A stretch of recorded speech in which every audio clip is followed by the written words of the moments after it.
एक गांव में धर्मपाल नामक एक बहुत ही नेक और दयालु व्यक्ति रहते थे। वह बहुत ही अच्छे इंसान थे, हमेशा दूसरों की मदद करने के लिए तत्पर रहते थे, इसलिए लोग भी उनकी बहुत इज्जत करते थे। धर्मपाल जी संयुक्त परिवार में रहते थे, जिसमें धर्मपाल और उनके छोटे भाई का परिवार रहता था। धर्मपाल को 2 बेटे और 1 बेटी थी। उनके भाई के 2 बेटे थे।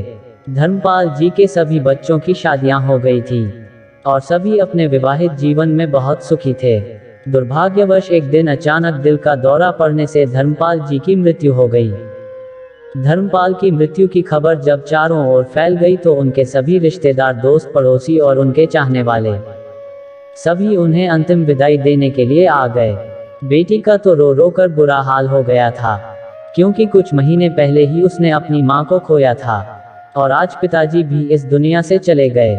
धर्मपाल जी की शव यात्रा अभी निकली ही थी कि एक बड़े जमींदार ने आकर उसका रास्ता रोक लिया।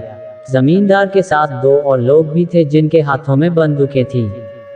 जमींदार ने आते ही कहा, मैं धर्मपाल जी की शव यात्रा को आगे नहीं जाने दूंगा। सभी लोग जमींदार की बात सुनकर आश्चर्यचकित रह गए। घर वाले पूछने लगे कि क्या हुआ जमींदार जी, आप यात्रा को क्यों रोक रहे हो? जमींदार ने उत्तर दिया, धर्मपाल जी ने 1 साल पहले मुझसे 2 लाख रुपए का कर्ज लिया था। शर्त के अनुसार अगर कर्ज नहीं चुकाया गया तो जमीन मेरे नाम पर कर दी जाएगी। धर्मपाल जी के न रहने पर उनके परिवार वाले कर्ज का भुगतान करेंगे। तो बताओ तुम में से कौन कर्ज का भुगतान करेगा? सारे लोग एक दूसरे का मुंह देखने लगे। फिर धर्मपाल जी के दोनों बेटों से कहा गया कि आप कर्ज चुका दो। तो दोनों ने साफ मना कर दिया और कहने लगे, हम आपका कर्ज नहीं चुका सकते, हमारे पास इतने पैसे नहीं हैं, और वैसे भी कर्ज हमारे पिताजी ने लिया था, हमने नहीं। अब पिताजी की मृत्यु हो गई है तो आप भी अपने कर्ज को भूल जाइए। जमींदार ने कहा, मैंने सुना है कि कुछ दिनों पहले ही बंटवारे में तुम तीनों को अच्छी खासी रकम मिली है, तो इस समय तुम्हारे पास पैसे तो होंगे ही। फिर भी बेटों ने कर्ज का भुगतान करने से साफ इनकार कर दिया और कहने लगे, आप जब तक चाहे शव यात्रा को रोक के रखें, लेकिन हम आपको 1 पैसा भी नहीं देंगे। धर्मपाल जी के बेटों की ऐसी बातें सुनकर वहां उपस्थित सभी लोग अपनी निराशा व्यक्त करने लगे और कहने लगे, बेटे कितने मतलबी है, जिस बाप ने अपनी सारी दौलत इन पर लुटा दी, उस बाप का कर्ज चुकाने के लिए इनके पास पैसे नहीं हैं। सब उन पर थू थू करने लगे। जब धर्मपाल जी के भाई से कहा गया तो उन्होंने भी अपने हाथ खड़े कर दिए और कहा, जब बेटे कर्ज का भुगतान नहीं कर रहे तो हम क्यों करें? जब यह बात बेटी को पता चली तो वह दौड़ते हुए आए और जमींदार के सामने हाथ जोड़ते हुए कहने लगी, जमींदार साहब, आपका जितना भी कर्ज होगा उसका भुगतान मैं कर दूंगी, लेकिन आपसे अनुरोध है कि आप मेरे पिताजी की शव यात्रा को ना रोके।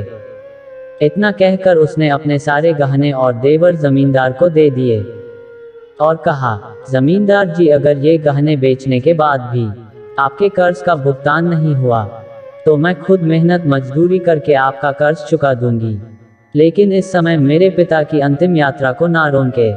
पिताजी के प्रति बेटी का प्यार देखकर जमींदार की आंखों में आंसू आ गए। जमींदार ने कहा, अरे नहीं नहीं बेटी, तुम्हें यह सब करने की कोई आवश्यकता नहीं है, क्योंकि सच तो यह है कि 1 साल पहले मुझे पैसों की बहुत आवश्यकता थी, तो तुम्हारे पिताजी ने अपनी जमीन का एक हिस्सा बेचकर मुझे पैसे देकर मेरी मदद की थी। तुम्हारे पिता तो बहुत दयालु थे, वह दूसरों की मदद करने के लिए हमेशा तैयार रहते थे।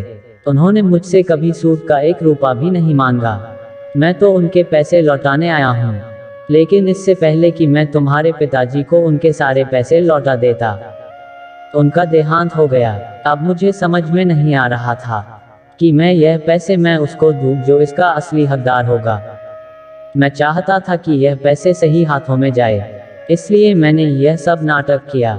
मुझे माफ करना कि मैंने तुम्हारे पिताजी की अंतिम यात्रा रोकी। पिता के प्रति तुम्हारा प्रेम और जिम्मेदारी देखकर मैं समझ गया कि पैसों की असली हकदार तो तुम ही हो, और आज तुमने साबित कर दिया कि बेटी बेटों से ज्यादा माँ बाप को प्यार करती है। तुम्हारे पिताजी नहीं रहे, परंतु मैं यह कर्ज की राशि तुम्हें लौटाना चाहता हूँ। और अपने सिर से कर्ज का बोझ उतारना चाहता हूँ। तुम यह राशि ले लो और मुझे कर्ज से आज़ाद कर दो। यह कहकर जमींदार ने पैसे धर्मपाल जी की बेटी के हाथों में दे दिए और वहां से चला गया। और यह सब देखकर धर्मपाल जी के बेटे और भाई के सर शर्म से झुक गए।